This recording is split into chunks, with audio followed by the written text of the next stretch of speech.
The content presented in this podcast and YouTube show is for informational and entertainment purposes only. It is not intended to be a substitute for professional medical advice, diagnosis, or treatment. Always seek the guidance of your physician or other qualified healthcare provider with any questions you may have regarding your health or a medical condition.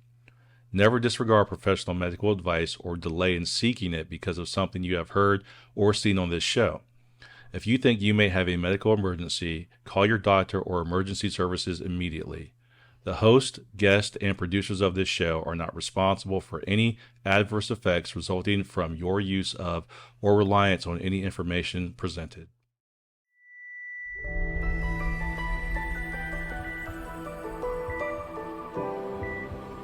Andrea, can you hear us?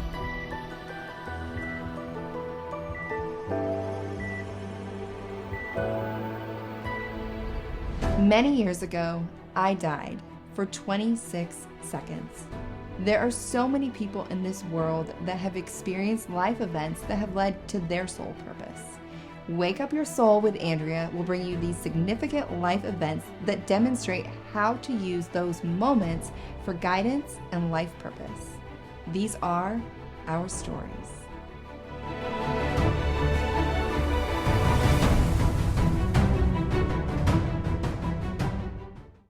Hi, everyone, and welcome back to another episode of Wake Up Your Soul. Today we have Caley Rose, and she's a Billboard-charting singer-songwriter, and she's here to talk to us about her journey of how she got exactly where she is. Let's hear from Caley. Hi. Hi, Caley. How are you? Hi, I'm good. Thank you so much for having me, friend. I'm excited to have you because I've known you for a while, but there's actually a lot of pieces of your story that I didn't know. We were just talking about it. One of your recent songs, I learned some more information about you, but I want to start with just talking about your career. You've done a lot of voiceover work. What are some of those jobs that you've done? Yeah, oh gosh, I've done voiceover for Disney, Hershey's, Red Bull, Old Navy, US Bank, McDonald, a lot of companies like Navy, Yeah.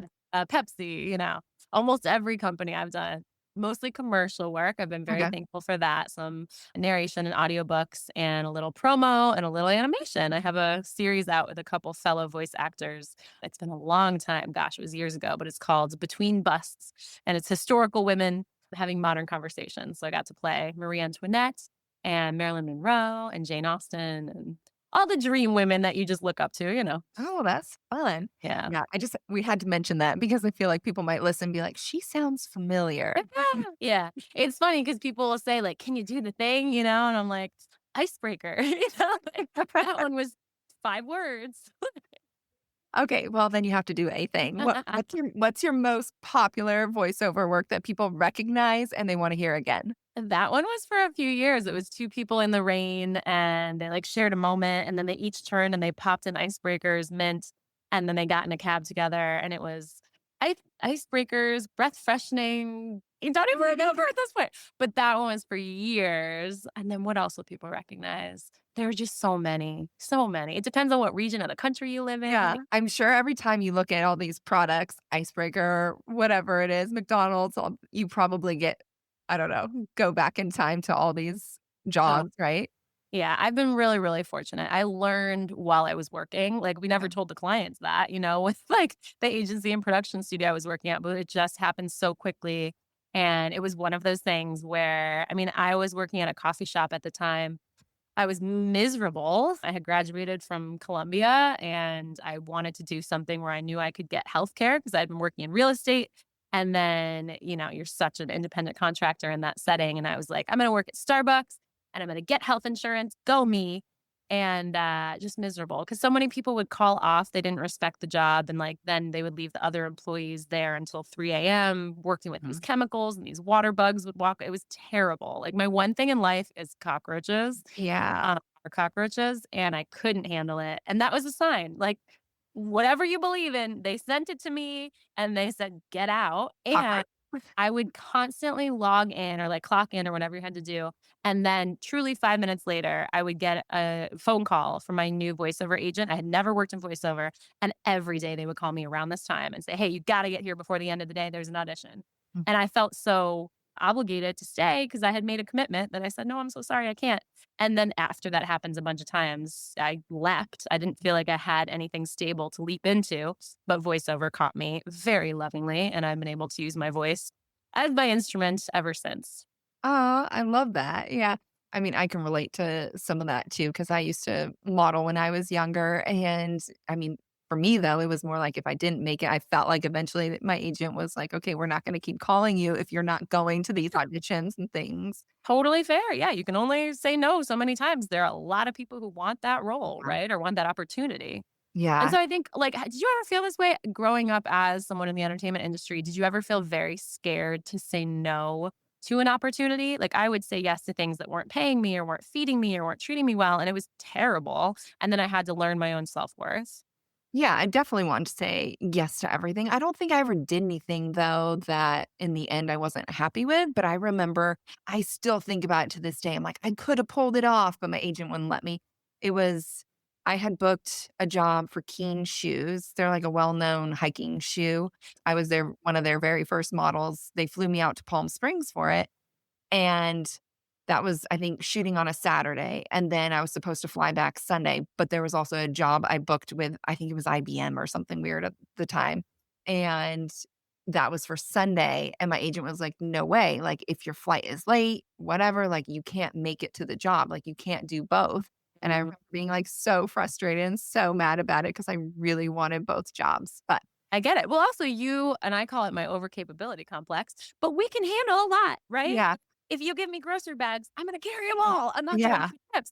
And so I bet you would have made that flight, but not, I also understand there's a certain amount of optimism in my life that could lead to flights being canceled, right? Yeah, yeah. There was something recently, and now I don't even remember the word, but it's like people that are overly optimistic with time, which is very much me. I tend to Yep, think I yep, have way more time than I actually yep, yep, do. yep. And I can do 50 things before I leave the house and I can really only do one. Exactly. It's so me and it's so bad. Yeah. Like this morning, my daughter was late. She's always running late. I told my husband, I was like, maybe I should change all of the clocks in the house and not tell her. Like, she'll never know. She doesn't have a cell phone. So I'm like, Uh, maybe I should just like push them all like 5 minutes forward. And I was like, God, I don't know. Then I'm going to get all tripped up and think I have all this extra time. I get that too. You can't play games with yourself in that way. Yeah. Yeah. Yeah. So I'm like, I'm also like, good idea. I know. I mean, I still may have to do it just Yeah. because I may have to do it. Yeah, so overly optimistic with time. That is definitely me. That is definitely my child, and But I it also got us where we are, right? Like, yeah, I wouldn't be the person I am without that. And so my husband was interviewing for a job, and our friend and neighbor who's in the same industry was helping him practice. And he said there's light and shadow to truly everything. And so when they ask you your weakness, you talk about the light and the darkness to that trait. And I thought that was so interesting. yeah.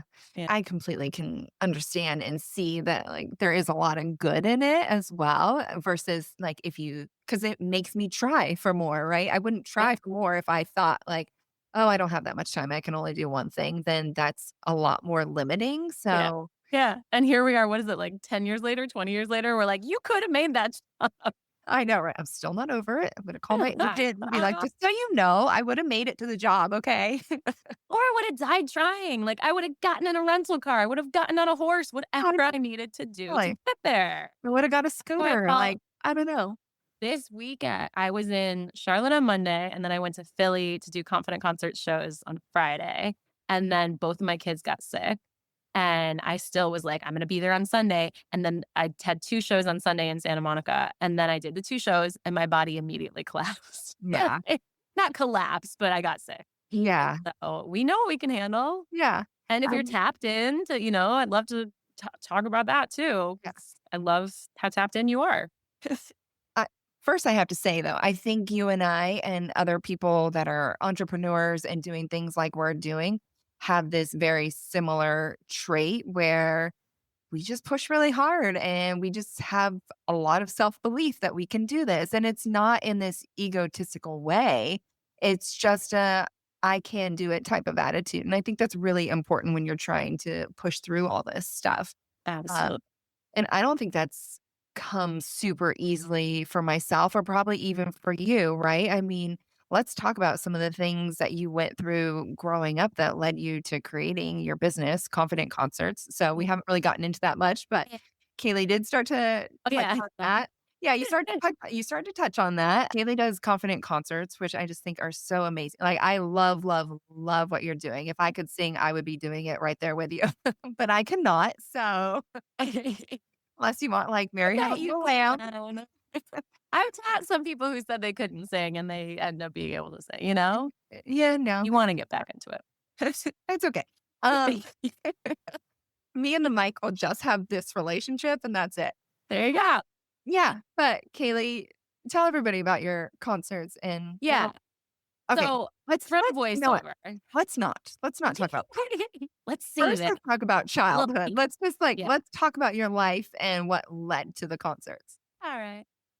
Yeah, we were in voiceover. Well, I got bullied when I was a kid, but the through line here is I always knew my voice was my instrument and what I wanted to give the world. And voiceover was a very wonderful safety net. It's not safe, obviously. Like you're, auditioning for jobs all the time, but it became such a safe place for me because I was doing well and still am. And I'm very thankful to this day. But I always knew I wanted to use my voice, but then I didn't have music in my life when I was working in voiceover. And that just Mhm. didn't sit right with me because I knew music was the thing, but I didn't know how to get there in music. And then I just started. Like I found kind of a flow state when I met this one producer in New Jersey. And he invited me to work with him. And it just felt like this is what I was supposed to be doing. This is right. And it felt so great. And then bumpity, bumpity, bumpity, bump. I mean, I worked with some people who were not kind and not trustworthy and doubted myself so many times. And I remember I had this like candle and I was like, let's get rid of the bad energy. And it was burning in this way that I was like, yep, that's it. So maybe that candle changed everything. But then I found the Songwriting School of Los Angeles. I started becoming a songwriter as well as a singer. And it was like the path became illuminated and clear in front of me. All the people that I was surrounded with and Rob Seals, who created it, are just gems of human beings. And then my music ended up on the radio in 2022, two of my songs, Who's That Girl and Game Over. And I could see young people kind of gravitating toward it and really enjoying it. And I didn't know how to reach them because marketing talk, like you can't advertise to kids on Facebook, which is a good thing, Yeah. but how do I reach them? And then I started thinking about how I was bullied when I was a kid and all the pieces kind of started to come together. And I wanted to reach those kids and help them through that because my confidence went from as a kid, you just come into the world and you're happy and you want to meet everyone. And then I started to doubt myself so much and I started to not like myself and certainly not love myself. And I wanted to help kids through that experience. So I created Confident Concerts, which at the time was called Music with a Message. And I rebranded it because somebody else owned the URL and I couldn't reach them. Yeah. And I didn't know how far it would come. I had no idea that in 3 years I would have reached over 13,000 students now. I didn't know I needed a website. I just kind of put it on my Caley Rose website. And my husband's a user experience. And he was like, this is not where this is supposed to be. You need a separate website. So it took, how many years to realize, yeah, you're right, I do. And now I'm bringing music into schools all over the country in order to help kids prevent bullying and learn what to do after bullying happens and protect their mental health and raise their self-confidence. That was very long. Thank you for listening. Circle to sprout, I'm like, I gotta explain how this went. Thank you for coming to Kaylee's TED Talk.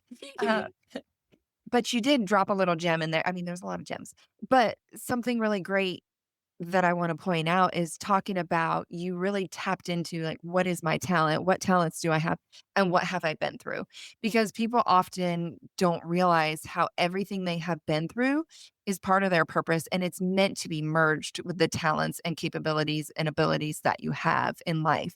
And people often blend the two. And when you blend those two, you really get into your purpose. And I think also, talking about how you were in this flow and then all of a sudden you really were not in the flow. And that's a really important thing too. Like I noticed that myself too. When I started doing the podcast, there was a moment where I felt a lot of exhaustion and was like, oh my gosh, am I going to keep going? But I also was like, I can't not because everything was just coming at me with like, it was just guest after guest and so much interest and people listening and this and that. And it was like, I can't stop this even if I want to, because it would be more work to stop it than to keep going. It felt like, Dude, as someone who has started 2 podcasts in their life and let them go away, it does not happen for everyone, and it is meant to be. Like, it is for you, and Yeah. you're doing excelling, and it's incredible. Yeah. So here we are, me and the mic. Okay. So back to Kaylee's TED Talk. Yeah. Okay. I appreciate you pointing that out because, yes, I really want to be clear, like the dark days, like let's talk about those instead of talking about the things that went well, because that's where people might be right now, just thinking, how the heck do I pull myself out of this, Well, and that's really what this is about too, is being of assistance to people and guidance. And if you just share the wins and don't share how you got there, what value is there in the story for people, right? Like we have to be able to identify too with the story a little bit. So it's nice to hear the hardship moments for sure. Yes. As much as Boy, did they exist, Yeah. right? Yeah. And like, do you think like the way you said when you started the podcast, you had all these challenges? I almost feel like when you're on the right path and you're like about to reach that thing that you're like, no, I told you this is what I wanted. I swear this is what I wanted. Whatever you believe in kind of dangles some things or says, but here's this shiny object. Are you sure? Like they might send you something with a lot of money and you might say, no, I need to push that aside and keep on my goal. Or they might send you something that's a really big hurdle, like you're saying you experienced. That's Yeah, I mean, I think things can come at you, but I think you'll have that sense of knowing whether it's like, it just doesn't feel right. It seems really great, but that just doesn't feel right. So I can understand that actually now that I think about certain conversations I've had with people about directions and things. I'm like, I can't, I don't identify with that. That's not for me. That's not my path. That's I'm worse at listening to my instincts, and I admire so much that you made it. Because it's that whole starving artist, make sure you say yes to every opportunity. It's still in me just saying, but are you sure you don't want that, Yeah, well, ability to. Yeah, but it's okay. I mean, I think we can also trust that we're going to land exactly where we need to. And if you go the wrong way on accident, you're going to feel it and notice it eventually. And then you'll get back to where you need to be. Sometimes the lesson is hard learned. Yeah. Yeah. So it's okay. Yeah. So, all right, let's talk about your dad. Let's talk about 23andMe. So I have a song out. That's what Andrea's talking about. It's called Origin Unknown. And as a songwriter, I have Confident Concerts, which is like empowering in a not typical, but in an expected empowering way. But I released an album recently that you were such a kind supporter of. And I released kind of the more vulnerable empowering, because I learned that there is a way to be vulnerable and empowering at the same time, and sharing our stories as you're, opening up for people here, that helps them. And so this song is about my birth father, and it's such a complicated story, but I mean, it's just something like I didn't have a dad growing up. And so I was constantly searching for answers and searching for that person and anyone who would fill that role. And so it's a really emotional song, and I was really scared to share it with my mom, my family, the world.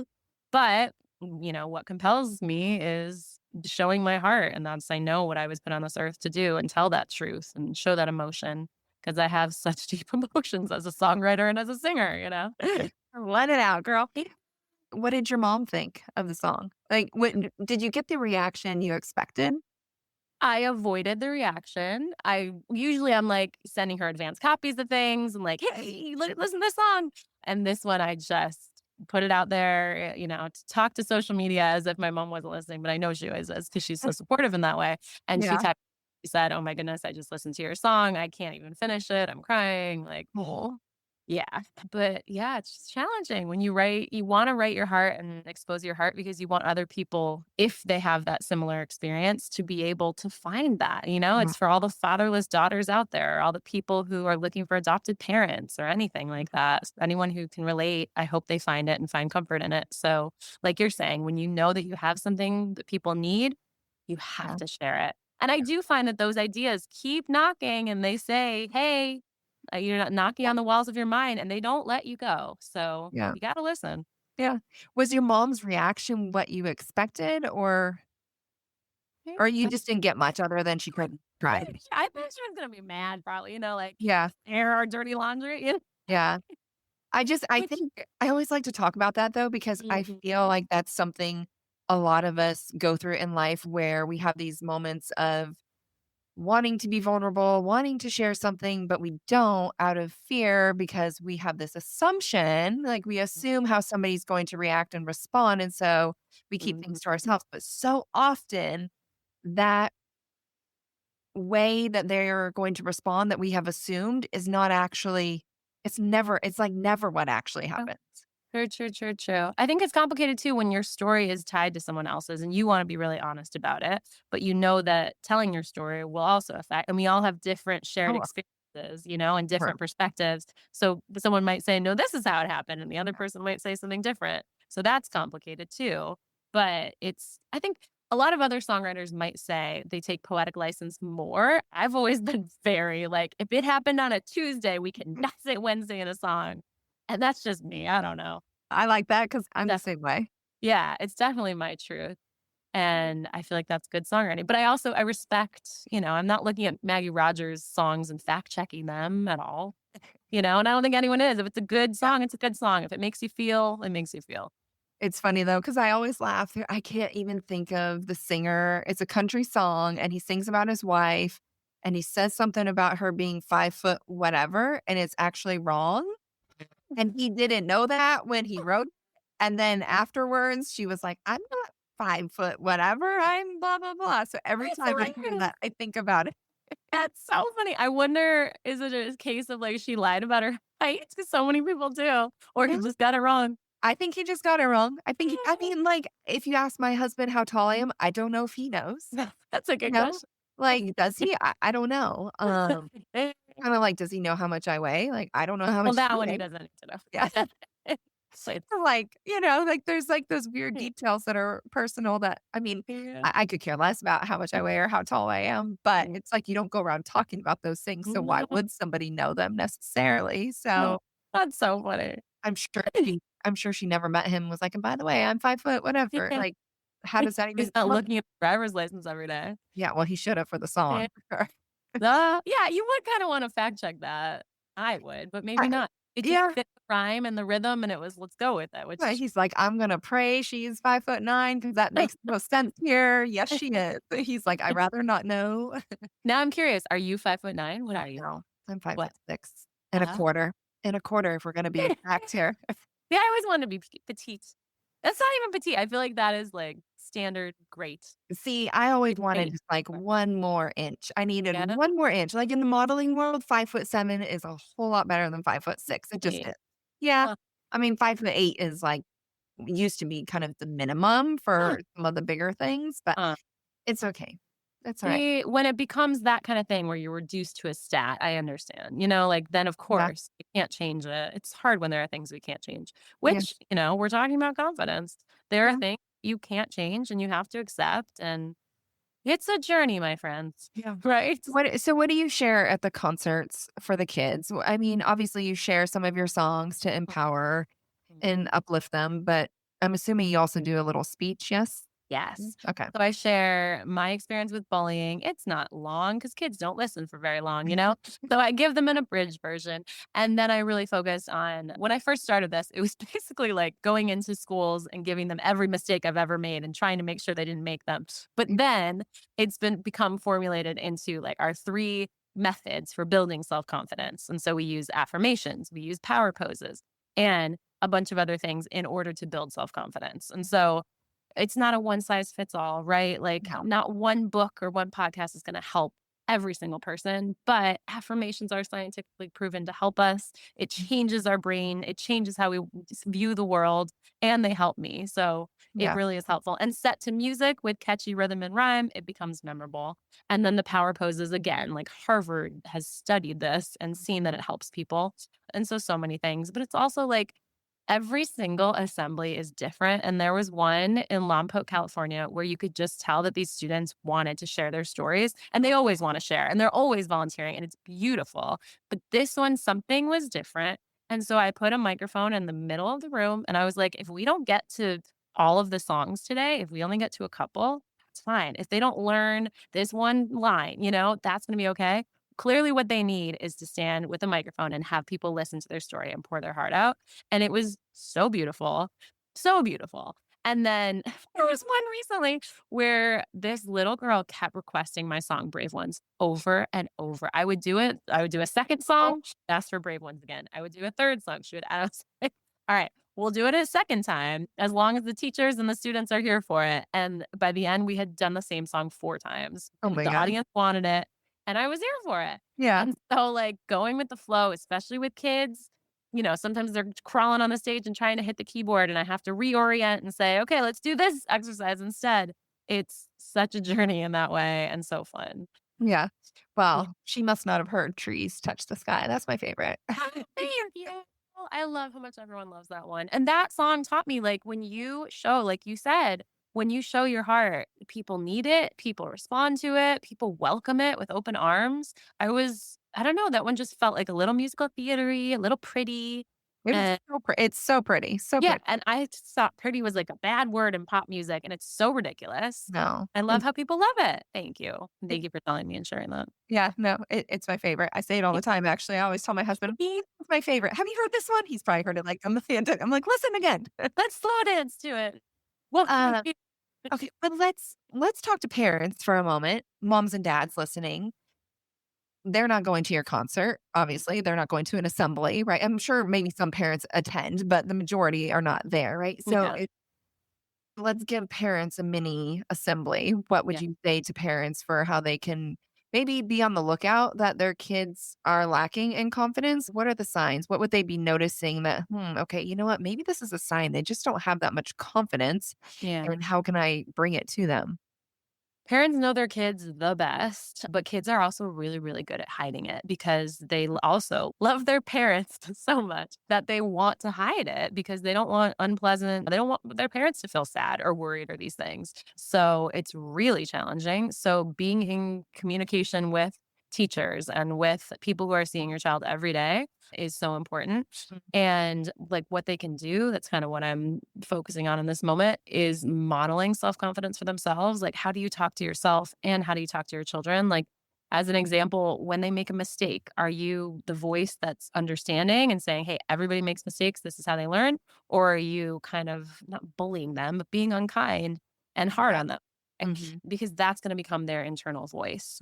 And so that's really challenging. And it's, a lot of work that we have to do on ourselves in order to help our kids through these experiences. It's so hard.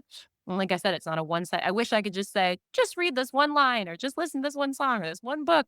But something different is going to appeal to different people. And that's, what makes us human. Yeah. But as long as you're trying, right, and you're actively trying, and sometimes more drastic measures have to be taken. I've talked to families of kids who were bullied who they did eventually have to pull their kid out of that school into another school. And I know the one person I'm thinking of, now he's a college student and he's doing so much better. And that was the right choice for them. Yeah. It's hard, right? Like we Yeah. agonize over decisions. We try so hard to make the right decisions and we don't always know that we're making the right decision. Yeah. With our daughter, debating whether or not she should go to a different school. And not because anything negative is happening, just because like, will this be an even better place? We're in a lucky situation for that. So we're all doing our best and leaving the lines of communication open.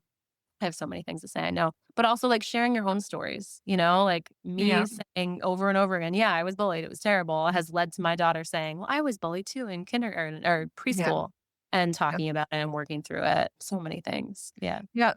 The bullying is bad. I was talking about it recently with somebody, but we're talking about how a lot of the public schools, and we're doing private now, but a lot of the public schools kind of have their hands tied. What can they do with some of these kids? They can't kick them out of the school. They have to go to school. Yeah. And I was talking about how my daughter, there was this little boy that would throw trash at her at lunch. He would just like throw his trash at her.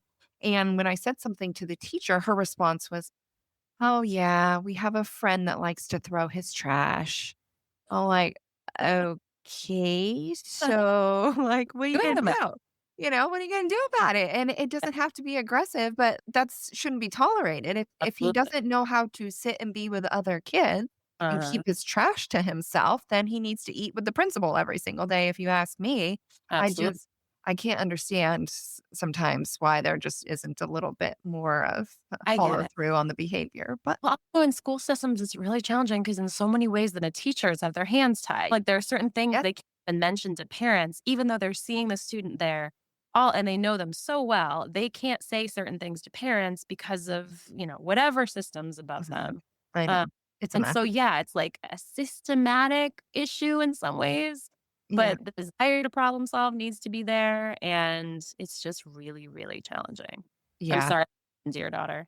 Yeah, well, that was actually not that bad, to be Yeah. honest. There was a boy that would push her in the hall, like, every time she'd walk by, he'd give her a little shove, and I don't know that he was maybe it was, like, a flirtatious push, I have no idea, but she was too Yeah. young to even understand that. But the worst was when she told me, and she didn't even tell me until well after it happened. And so that's kind of why I asked this question too of, like, what are the signs? And you're right, like, we need to have more conversations with our kids and ask them what's going on and but also be asking the teachers and the people that are with them every day, are you noticing anything? But, I don't know that my daughter's teacher would have been Yeah. super helpful, but she had an incident where there was a boy that he pushed her up against a wall, and then there was a group of boys that did like a half circle around her while this was happening, so she couldn't Oh, even exit it. I know, and this, like, picture in my mind of what happened is just, like, uh, it's uh, traumatizing for me as a mom. yeah. How Uh, did she handle it? Like, I'm sure you talked to her and I didn't even ask her how she handled it. I just, like, felt so bad, and I was just, like, hugging her and kissing her and telling her, I loved her. Well, and I don't think I sent her back to school after that. I think that's when we pulled her out of school. I was like, "This is enough." It was too many things. And if Um, you need to go to the principal, if you need to go to the district, like it's exhausting and add it to our plate of a million things we need to do as parents, right? yeah, But we need to fight that fight when they can't. And I'm glad the teacher didn't say, "Oh, well, he must like her. That's why he's showing trash about her." yeah, no, No, because then that used to be what people said. And then that teaches you, oh, okay, so when people push me, that means they like me. And yeah, not yeah, every no. Well, and I do remember asking my daughter, I asked her I was like, "Where were the teachers? yeah. Where were yard duties?" Like, and she's like, "I don't know, like, they didn't see me, I don't know." Like, she just didn't know where anybody was. That's typical though. Like kids are so good at being sneaky and there are so many moments where they can say something or there's little in between moments that there's no way for a teacher to see everything. Yeah, I know my daughter's class has 24 kids and 2 teachers. Like it's impossible. yeah, And like also, okay, teaching her what does she do if that were to happen again? What does she do? I taught my daughter this catchy song about body safety that I like came up with on the fly and I hope I can get it right now. Oh, hey, that's not okay. This is my body and I don't want to be treated that way.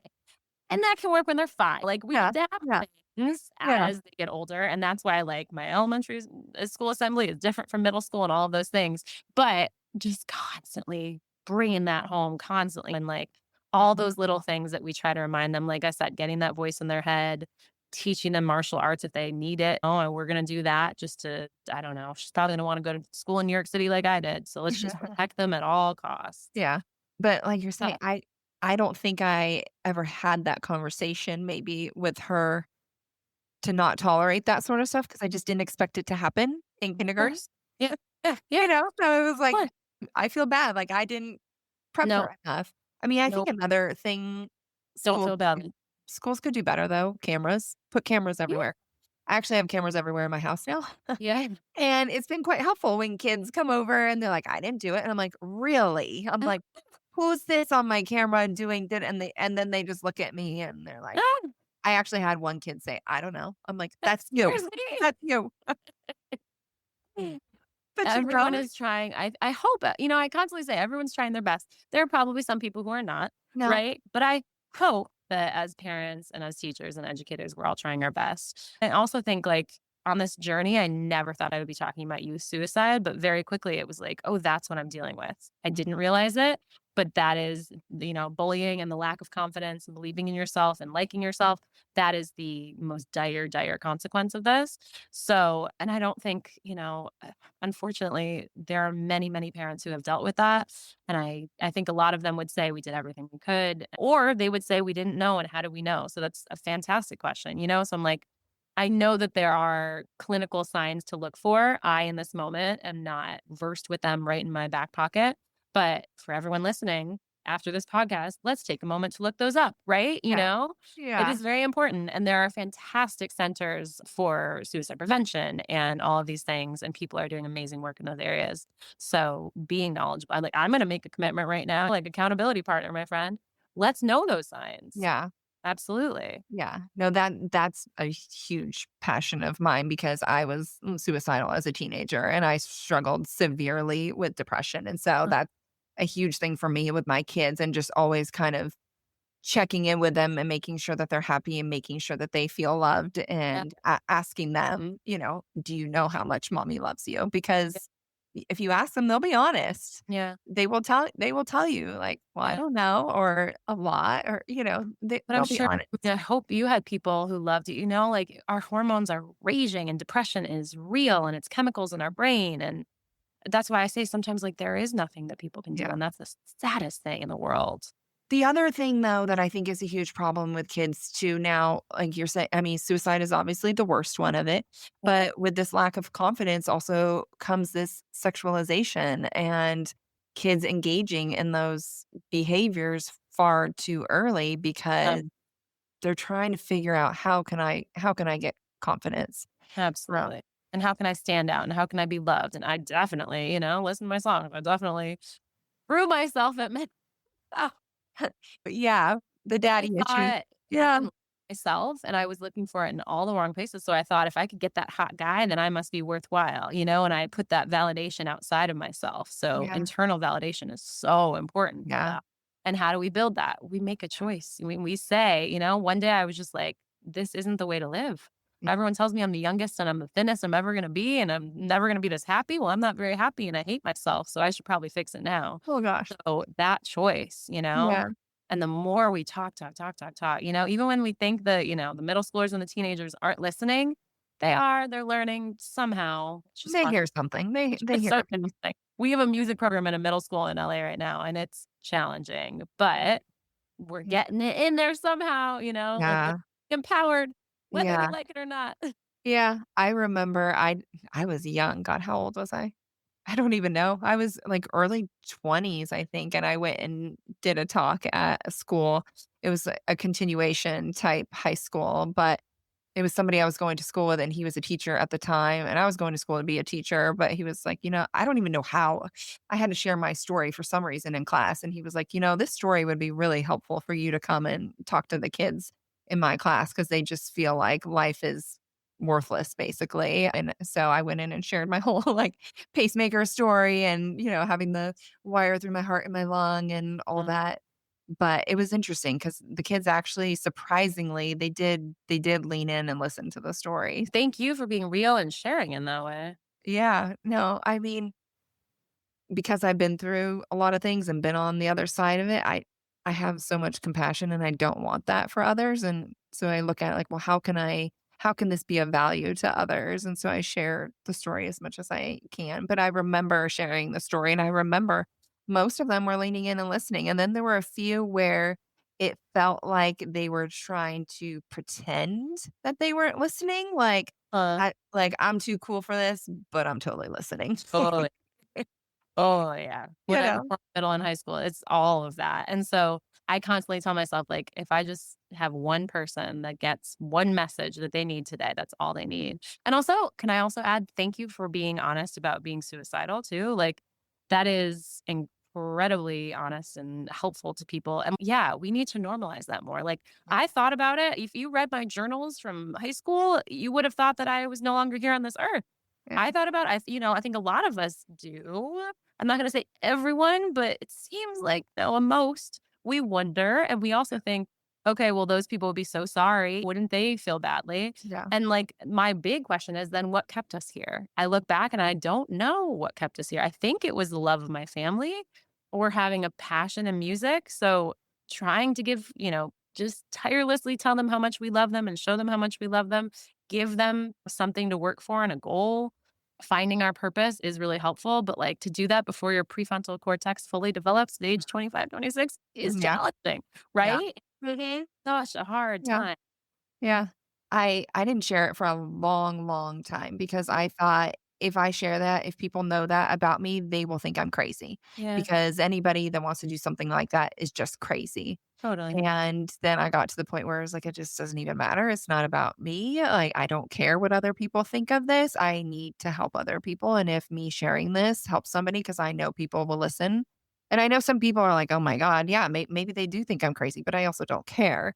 Yeah. I was just going through a lot of things mentally and struggling. And I'm on the other side of it 100%. And it's been really eye opening though, because for years, I was actually medicated because, the psychologist was just like, oh, it's just a chemical imbalance. So I'm like, okay, because I didn't understand what was wrong. I really didn't. I couldn't understand why I was feeling the way I was feeling. I just knew I was sad. Uh, And so it was just like, here, take this drug, take this drug. And I remember taking one and just feeling numb.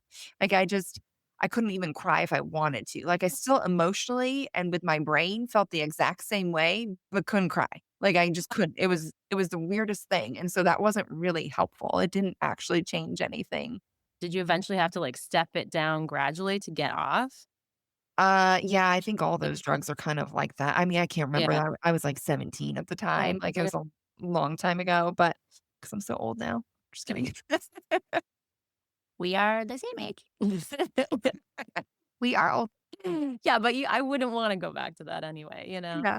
I, No. oh, Yeah, but it's been a long time. So, but I do think you have all of those. I think you have to come yeah. off of them slowly, I would imagine. And they serve people, for people that need it, that's what they need. It's also kind of like when you said in the beginning, I thought about like the processing of our stories. And in the beginning, you didn't want to share that with people, and that's okay, right? And then you started to say, like, you know what? If I own my story, I'm going to take that power and I'm going to hold it on my own instead of having this like secret that could come out and then feel like it's out of my control.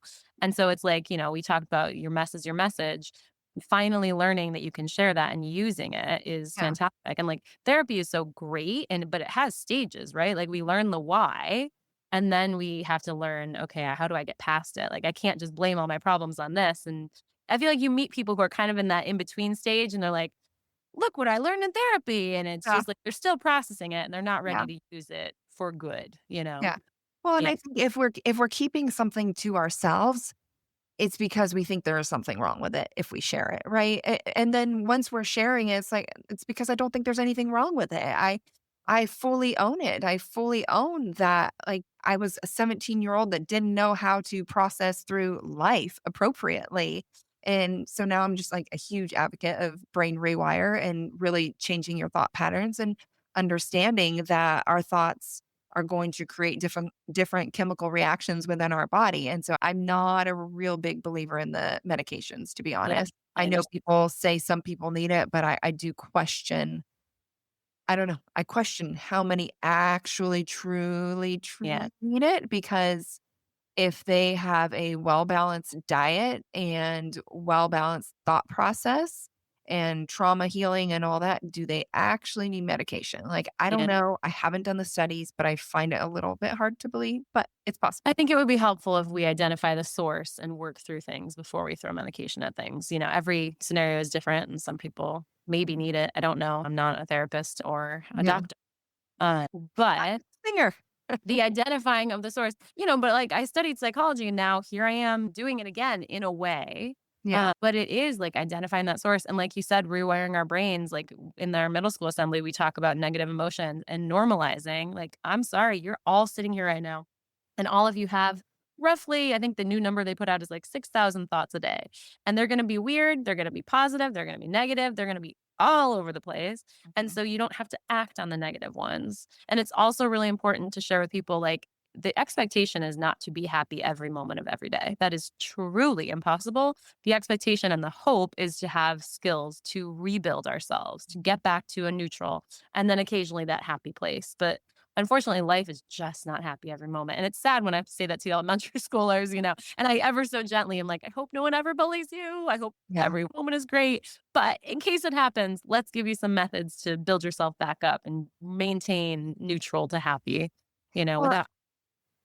and then understanding that our thoughts are almost exactly the same the next day unless we have this intentionality of changing it. Right. And so that's the biggest thing that, even a child, if they're Gotta have it. struggling and if they're hating their life and every day is so miserable, just sitting down with somebody that can guide them through some journaling and some processing and how maybe we can approach tomorrow a little bit different, just a Yeah. little bit. And then when you think tomorrow went exactly the same, that's okay. Just keep at it because 6 months from now, it won't be the same. And because kids just can't understand time really. And so they don't understand that it takes time for things to change and feel different.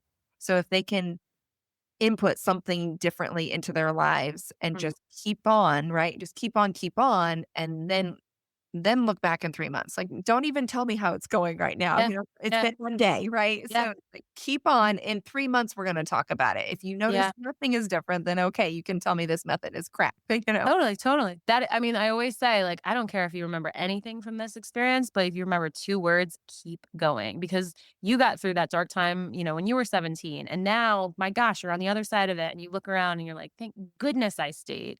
It was terrible, and now I'm here and I'm just like, "Thank goodness I stayed." So, yeah, there is that keep going is maybe, like, the only thing that we can expect them and hope that they will do, just yeah, little increments every day and just continuing forward, because I used to say, "Oh, you could get a phone call, you could meet a person, something could change," but that puts the impetus for change so outside of ourselves. So it's, no, at some point you can do things like you're saying, 1% better every day, take 10 more steps or 1,000 more steps every day. Get your body moving, do what you need to do. Those little changes are really yeah, gonna change you yeah. for good, and then you'll look back and think, "Wow, I did make such progress." Right. It's But it those takes the yeah, those micro moments will become macro moments at some point. It like just takes time. that. I like that. And I need to say for myself again, yes, you're right. If we continue to think the same way, our thoughts, our habits, we will think the same way tomorrow. And so we need to change. Yeah. Making a choice to change. That's a big thing. But Thank just one at a time, you know? Yeah. Put one foot in front of the other. Don't look at like, "Oh, I did this wrong today. I need to fix this, and this." It's like, just give yourself a little grace. Pick one thing that you want to work on tomorrow and be better about, and Oh, just slowly keep making that change. But, Kaylee, what would you say for parents is, like, the number one thing that they can do to help their kids boost their confidence? I can't pick one. The It best. Yeah, I think mistakes, looking at how you process when your child makes mistakes is a really, really, really big one because there are so many mistakes. There are knocking over glasses at dinner and breaking things and being out in public and making a fool, and nobody's going to be perfect. Modeling that forgiveness for yourself as well. Sometimes even fabricating. You don't have to say it out loud, but saying it out loud so your kid sees it. If I'm looking in the mirror and I'm not thinking nice things, I can say nice things to myself. Or I can say, hey, you know what? I don't feel great about this, but I do feel grateful for the fact that I have legs today. Yeah. The gratitude and modeling is so, so, so, so, so important. Yeah, it is. I think, yeah, that's a really good point. Number one is look inside of ourselves and make sure that we are modeling what our kids need. So if we don't have the confidence, neither will they. So take it as a moment to work on yourself. Yeah. Yeah. That's hard. Whatever things Ah, about parent, right? So add that to the list. I know. Nobody said it was going to be this hard. I know. It's like when you get married, I feel like they should be like, and are you having kids? Okay, just so you know, it's not easy. Like, not easy. There are books, but I'm just like, I feel like the books don't go into quite as much as it needs to be about Yeah. those, when your daughter slams a door on your head and you Yeah. feel like, at 2, 3, yeah. Those things. What do you do?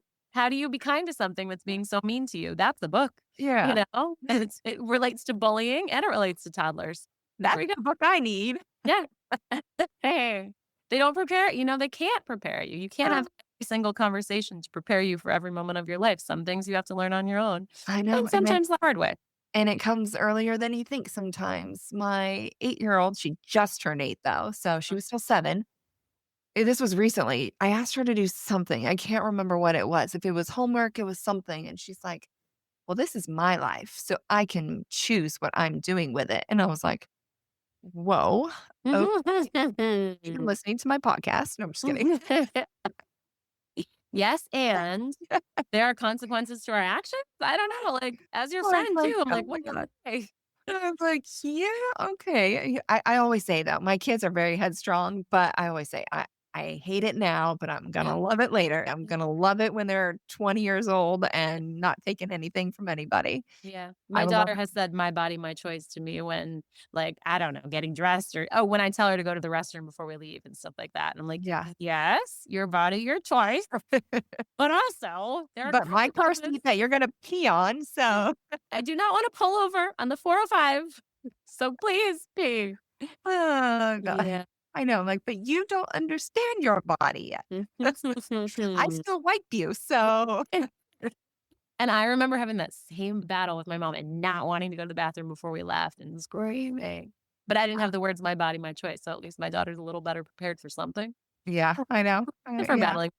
I remember the battle too as a kid, Yeah. not wanting to do that. Yeah, everyone would like, "Did you go pee? Did you go pee?" It's like, Anyway, it's like, "I don't have to go right now." But again, kids don't have a concept of time really, so they Yep. don't understand that you're about to sit in the car for an hour, and even though they don't have to pee right now, it could hit them in 20 minutes. So just empty out the tank, okay? Yep. Or be willing to pull over, But potty yeah, on the side of the road. That's what we're gonna do. we got a potty in the back of the car 'cause yeah, my tiny one is a frequent peer. But anywho, on that note, Pack your potty and keep going. 2 words. yeah, to keep live by. going. Like Kaylee said, keep going, guys. I The hope world this episode has been valuable. Yeah. Yeah. Thank you so much for being here, Kaylee. You. Thank Oh, you. yeah, of course. Oh, and Brave Ones comes out January 9th. And where can people find you? They can find me all over at Caley Rose, Caley, Rose as in the flower, Caley, because people think it's spelled differently. Confident Concerts all over, Confident Concerts, and Brave Ones, our title song that people are really excited about, and I'm really excited about. Comes out January 9th January 9th? What about Instagram? at Caley Rose, Caley, and at Confident Concert. Okay, great. I got them. Thank you.